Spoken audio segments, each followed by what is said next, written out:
अब से हर रोज देखिए हमारा सबसे नया चुनावी शो दिल्ली है चलो। और आने वाले 23 जून को उत्तर प्रदेश में 2 सीटों पर यानी आजमगढ़ और रामपुर में लोकसभा का उपचुनाव होना है। इसमें किसका विजय तिलक होगा और कौन जीतकर दिल्ली पहुंचेगा ये तो 23 तारीख के बाद ही पता चल पाएगा। लेकिन दोनों जिलों से हमारे सहयोगी आपको बताएंगे कि यहां जनता का मूड क्या कह रहा है, कौन जीतेगा रामपुर का रण और आजमगढ़ की जनता का मन क्या है। इस पर देखिए हमारा खास चुनावी शो दिल्ली चलो।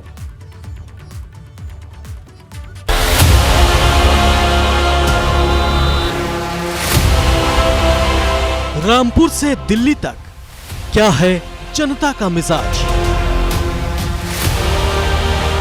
किसने किया विकास, अब लोगों को किससे आस। 220 किलोमीटर का सफर पब्लिक के साथ एबीपी गंगा के रिपोर्टर। कौन जीतेगा रामपुर का रण, खुलकर कहो दिल्ली चलो। नमस्कार, मैं हूं सनुज शर्मा। दिल्ली चलो में आज मैं पहुंचा हूं उस रामपुर में जिस रामपुर को नवाबों की रियासत के रूप में जाना जाता है। यहां अब आजम खां का भी बड़ा दखल देखने को मिलता है। यहां होने वाले लोकसभा उपचुनाव पर सबकी नजरें टिकी हुई हैं। समाजवादी पार्टी और बीजेपी में आमने सामने का कड़ा मुकाबला है। क्या यहां फिर कमल खिलेगा या फिर साइकिल स्पीड से दौड़ेगी, इसी पर सबकी नजरें टिकी हैं। रामपुर लोकसभा के मिलक विधानसभा के लोग क्या सोचते हैं, यही जानने के लिए हम गांव में पहुंचे हैं। और गांव में आप देखिए कि तमाम जो लोग हैं वो इस वक्त यहां खड़े हुए हैं और चुनाव पर चर्चा चल रही है। चूंकि चुनाव यहां पर नजदीक है, 23 जून को वोट डाले जाएंगे। ये अपना वोट किसको डालने जा रहे हैं, किसको दिल्ली भेजने जाने जा रहे हैं और किसको कितनी मजबूती से दिल्ली क्यों भेजेंगे, यही इन लोगों से हम बातचीत कर लेते हैं। आपका नाम जानना चाहूंगा, ये बताइए दिल्ली किसको भेज रहे हैं। मेरा नाम हर्षित यादव और इस बार दिल्ली पूर्ण बहुमत के साथ आसिम रजा जी पहुंच रहे हैं, पूर्ण बहुमत के साथ। अच्छा, क्योंकि देखिए मंदिर और मस्जिद की राजनीति बहुत हो गई, मंदिर मस्जिद बहुत बन गए। नहीं मिला तो युवाओं को रोजगार नहीं मिला, नहीं बनी तो फैक्ट्रियां नहीं बनी। गांव में गाय बिल्कुल फसल बर्बाद, बिल्कुल नष्ट, उनका कुछ नहीं हुआ। गौशाला में शाम को छोड़ कर आओ तो सुबह वो घर पे खा रही हैं, आके देखो तो घर पे ही।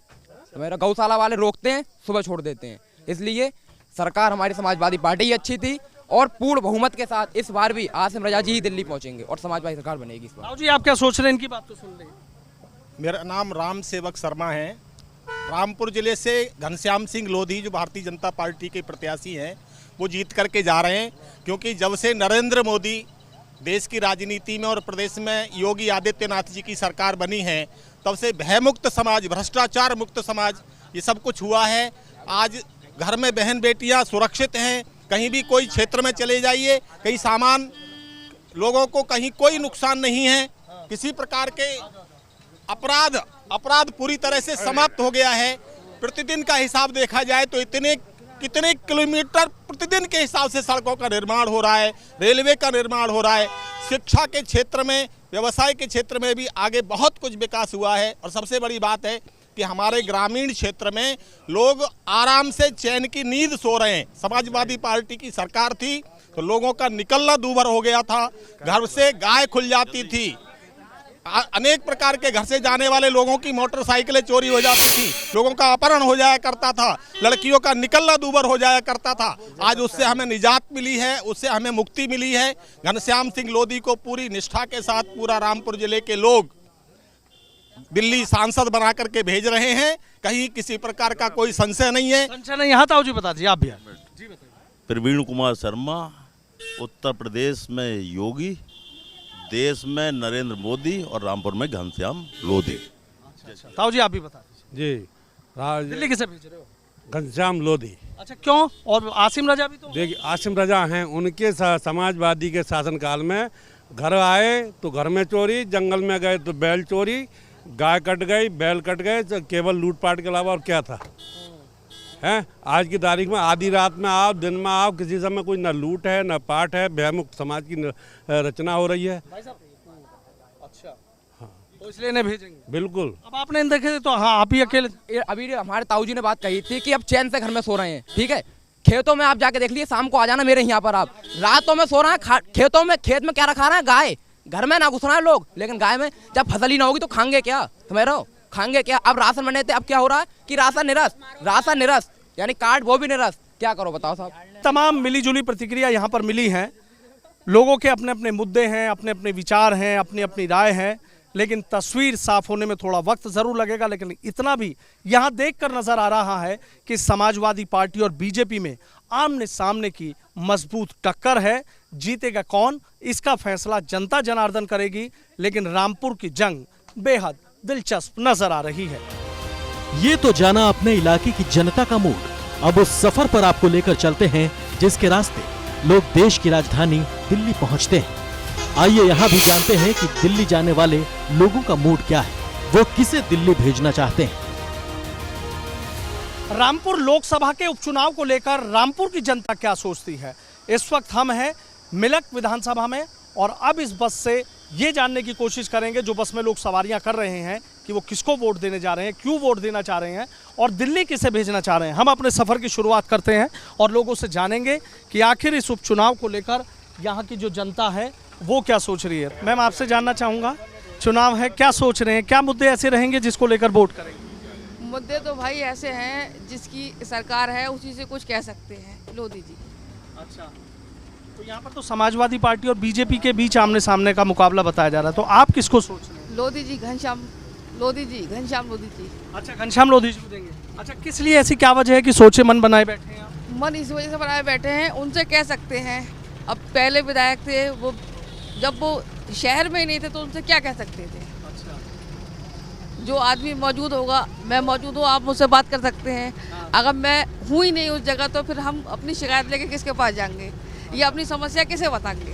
अच्छा, तो इसलिए घनश्याम जी को सोचते हैं जी। लेकिन जैसे उनके सामने आसिम राजा हैं, उनके बारे में थोड़ी सी सोच कोई आपकी जानना चाहूँगा। मैं दूसरे के बारे में कोई प्रतिक्रिया नहीं। अच्छा, कोई प्रतिक्रिया। चलिए, आपने अच्छी बात कही कि आपने क्लियर कर दिया। मैम, आपसे जानना चाहूँगा, देखिए लोकसभा का उपचुनाव है, तो कोई ये चीज़ तो सोची होगी कि ये सोच के वोट करना है। किसी को भी दे सकते हैं। कुछ और लोग हैं, उनसे भी हम बात करेंगे। मैम, आपसे जानना चाहूँगा, वोट तो आपकी भी है, क्या सोच के वोट करने जा रहे हैं और दिल्ली किसको भेजने जा रहे हैं? जो हमारे देश के लिए विकास करेगा हम उसी को वोट देंगे, चाहे वो मतलब मोदी हो या फिर अखिलेश यादव हो, कोई भी हो, जो हमारी सुरक्षा के लिए हमारे लिए कुछ करेगा हम उसी को वोट देना चाहते हैं। हाँ, अब बाकी हम क्लियर नहीं करना चाहते कि हम किसे देना चाहते हैं और किसे नहीं देना चाहते। हाँ, नहीं, वोट आपका अधिकार है, लेकिन कुछ चीज़ें जैसे आपने बताया महिला सुरक्षा है, इसकी बात है। अच्छा, जैसे दो कैंडिडेट हैं, एक तरफ घनश्याम लोधी जी हैं और दूसरी तरफ आपके आसिम राजा हैं, अगर दोनों की बात करूं तो मतलब क्या एक दोनों चीज नज़र आता है? दोनों चीज़ों में क्या है, जो सुरक्षा है वो ही है और जो मतलब हमारे लिए कुछ करे उसी को देना चाहते हैं। अच्छा। बाकी हम क्लियर नहीं करना चाहते कि हम किसे देना चाहते हैं। अच्छा, क्लियर नहीं करना चाहते। अच्छा, मतलब यही कि वोट डालेंगे लेकिन ये क्लियर नहीं करेंगे। हाँ मैम, आपसे जानना चाहूँगा, आप बता दीजिए कि थोड़ा सा अच्छा लगा मुझे आप कर रही थी, तो क्या क्या सोच के वोट करने जा रहे हैं? देखिए, बेरोजगारी बहुत ज़्यादा बढ़ गई है, ये आप सब लोग जानते हैं, और महंगाई देख रहे हैं आप कितनी हो गई है। एक तरफ तो ये मतलब विकास की बात करते हैं, दूसरी तरफ उसी चीज़ को महंगाई में बदल देते हैं। ये ऐसा होगा विकास? आप बताइए। शिक्षकों को कितना मतलब दुख हो रहा है कि इतने पढ़े लिखे होने के बावजूद भी बेचारे खेतों में काम कर रहे हैं। मैं भी मतलब टैट कर रखा है, सीटेट कर रखा है, उसके बाद भी मैं घर पर बैठी हूँ, खेती बाड़ी ज़मीन कुछ है नहीं, उसके बावजूद भी मैं दुकान चला रही हूँ। बताइए ये क्या मतलब क्या है? ये सुपर टेट का कब से नहीं निकाला इन लोगों ने? 1 साल से ज़्यादा हो गया है। तो ये बताइए कि इसमें मैं कहाँ से कह दूँ कि विकास बहुत तेज़ी से बढ़ रहा है आगे के लिए। गरीबों को देखते हुए दुख लगता है। तो सोचा क्या है इस चुनाव में दिल्ली किसे भेजेंगे? मैं बस समाजवादी के सपोर्ट में ही हूँ। मुझे लगता है कि वो मतलब बेरोजगारी को दूर करते हैं, फिर भी कुछ ना कुछ अपना रोजगार ढूंढते हैं, लोगों को लगाते, लोगों के बारे में भी सोचते हैं। और सबसे बुरी बात मुझे ये लगती है, इसमें हिंदू मुस्लिम बहुत करा जा रहा है इस वाली पार्टी में। हाँ, इसमें ये हकीकत है। मुस्कुरा रहे हो, किसको सोच रहे हो आप? किसको दिल्ली भेज रहे हो? दिल्ली तो साइकिल को जाना चाहिए, कायदे में। अच्छा, अगर समाज को देखा जाए तब, अगर भारत की अखंडता के बारे में सोचा जाए तब, यदि भारत की अखंडता बनाए रखना है तो केवल साइकिल ही ऐसी सरकार है जो भारत की अखंडता को बना सकती है। तो देखिए, तमाम जो बस में लोग हैं, आपने देखा इस वक्त हम मिलक विधानसभा में हैं और आपने देखा कि बस का हमने सफ़र किया। लोगों की अपनी अपनी राय है, अपनी अपनी प्रतिक्रिया हैं। किसी को साइकिल ज़्यादा अच्छी लग रही है, किसी को ये उम्मीद है कि उसको फिर से फूल खिलाना है। बहरहाल चाहे जो भी हो, लेकिन लोगों की मिलीजुली प्रतिक्रिया मिल रही है और इस बात से इनकार नहीं किया जा सकता कि यही जनता जनार्दन ये तय करेगी कि रामपुर में कमल खिलेगा या फिर साइकिल दौड़ेगी। दिल्ली की दौड़ में रामपुर से दो पार्टियों के दिग्गज मैदान में हैं। सपा से आसिम राजा किस्मत आजमा रहे हैं, तो भाजपा ने घनश्याम लोधी पर दांव खेला है। ऐसे में क्या है उनकी राय, वो भी जान लेते हैं। रामपुर लोकसभा उपचुनाव को लेकर तमाम प्रत्याशियों ने अपनी पूरी ताकत झोंक दी है। इस वक्त आप देख सकते हैं कि घनश्याम सिंह लोधी जी हैं और मिलक विधानसभा में आए हुए हैं। रुस्तमपुर ये गांव है और तमाम इलाके के जो मुअज्जिज लोग हैं वो यहाँ पर उनको समर्थन देने आए हैं। सीधा कहा है कि 23 जून नज़दीक है, वोट देने ज़रूर आ जाइएगा, गर्मी मत मानिएगा। आप ये किस तरीके से दिल्ली पहुँचेंगे, कितनी आसानी से दिल्ली पहुँचेंगे, दिल्ली पहुँचने में का जो रास्ता है उसमें कोई रुकावट तो नहीं है, पहले हम उन्हीं से बात कर लेते हैं। घनश्याम सिंह जी, आपसे एक चीज़ जानना चाहूँगा। तमाम आपने ताकतें झोंक रखी है, अभी हमने भी सुना, आपने कहा कि तमाम गाँवों का आप दौरा कर चुके हैं और जो सामने वाले प्रत्याशी वो नहीं निकल रहे हैं, कि कितनी आसानी से दिल्ली जा रहे हैं? देखिए, जो हमारा जनपद रामपुर का जो उपचुनाव होने जा रहा है, ये चुनाव मेरा नहीं है, हमारी रामपुर की जनता का चुनाव बन चुका है। और ये पहली बार रामपुर की जनता, मेरे ख्याल से चुनाव तो बहुत मैंने भी पहले देखे हैं और लड़ाए भी हैं, लेकिन ऐसा चुनाव नहीं देखा कि जनता खुद स्वयं अपना चुनाव लड़ रही है आज की तारीख। अच्छा, क्या लग रहा है वैसे नतीजे अगर अभी तक की बात करें तो? एक तरफा चुनाव है। आप किसी गांव में घूम के देख लीजिए, यादवों का गांव है पूरा, है ना, तो यादव आप देख लीजिए क्या स्थिति में मेरे साथ खड़ा है। तो दिल्ली आराम से जा रहे हैं, कोई दिक्कत तो नहीं? मुझे तो लग नहीं रहा मुझे ऐसा ना, एक तो 2 साल का चुनाव है, ये 2 साल में हमारे लोगों को सिर्फ सांसद चुनना है और सांसद में 2 प्रत्याशी आमने सामने हैं, एक आसिम राजा जी और एक मैं, है ना। उसमें तुलना कर रही कौन अच्छा है हमारे लिए, कौन हमारे लिए बेहतर रह सकता है जनता यहाँ रामपुर की। तो मेरे ख्याल से निश्चय कर लिया है जनता ने और मन बना लिया है पूरा। अच्छा, ऐसी क्या बात है जो आप इतने कॉन्फिडेंस हैं कि मन ही बना लिया पब्लिक ने आपकी तरफ?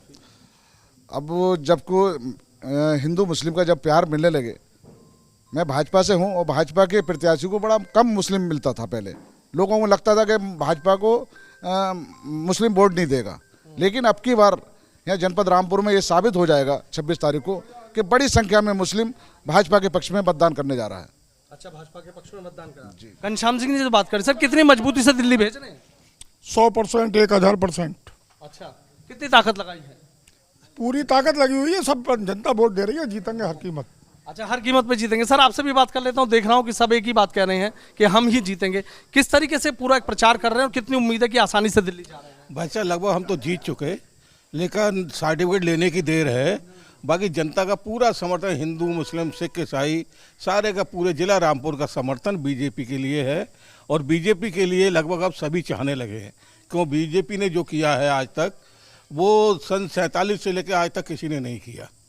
जो सपने थे वो सारे पूरे किए हैं, चाहे वो कश्मीर 370 हो, कोई उम्मीद नहीं थी हटेगी, वो बीजेपी ने हटाई। राम मंदिर का मुद्दा था, मतलब 10 साल से चला आ रहा था, अभी तक पहले तक पूरा नहीं हो पाया, लेकिन वो बीजेपी सरकार ने मंदिर भी बन गया है और 370 भी हट गई, तो इसलिए जनता हमारी बहुत संतुष्ट है। और जब से बीजेपी सरकार बनी, कोई हिंदू मुस्लिम झगड़ा नहीं हुआ है। रामपुर की मिलक विधानसभा सीट पर 2022 में कमल खिला है, लेकिन रामपुर लोकसभा के उपचुनाव में यहाँ की जनता किसको वोट देना चाहती है, ये बेहद दिलचस्प होगा। सबसे बड़ी बात यह है कि समाजवादी पार्टी को उम्मीद है कि रामपुर लोकसभा उपचुनाव में उसकी साइकिल बेहद स्पीड से दौड़ेगी, जबकि बीजेपी को इस बात का भरोसा है कि यहाँ की जनता फिर से कमल खिलाएगी। बात चाहे जो भी हो, लेकिन यहाँ का जो चुनावी रण है वो बेहद दिलचस्प होने जा रहा है। मैंने आपको दिखाया रामपुर की मिलक विधानसभा का हाल, और अब आप मेरे सहयोगी के साथ देखिए कि आजमगढ़ के रण में क्या चल रहा है और आजमगढ़ की जनता किसको दिल्ली भेजना चाहती है। मैं जल्द ही आपको दिखाऊंगा रामपुर की किसी और विधानसभा का भी हाल कि वहाँ की जनता इस रामपुर लोकसभा उपचुनाव को लेकर क्या सोचती है। वीडियो जर्नलिस्ट सत्येंद्र सिंह के साथ सनुज शर्मा, मिलक, रामपुर। एबीपी गंगा, खबर आपकी, जुबान आपकी।